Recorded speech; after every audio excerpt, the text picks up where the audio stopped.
দেখো, খেলেই যে মন ভালো থাকবে এমন কিন্তু নয়।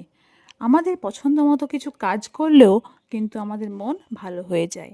এই যেমন আমার আঁকতে ভালো লাগে, আজ তোমাদের সাথে সেটাই দেখাবো কিভাবে সহজভাবে সুন্দরভাবে একটা গাছ আঁকা যায়। প্রথমে তোমরা একটা আউটলাইন টেনে নেবে, তারপর পছন্দ মতো সবুজ রং নিয়ে সেটাকে আস্তে আস্তে গাঢ় থেকে হালকার দিকে নিয়ে যাবে। এভাবে আস্তে আস্তে একটা শেপ দেওয়ার চেষ্টা করবে। ডালপালা, মাঝে মাঝে ঘাস ইত্যাদিগুলো যেন ফুটে ওঠে, সেইভাবে তোমরা ছবিটা ফুটিয়ে তুলবে।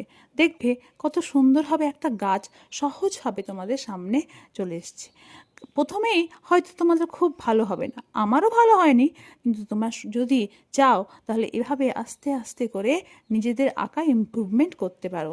আমিও তো প্রথম প্রথম এত ভালো আঁকতে পারতাম না, তবুও চেষ্টা তো করছি।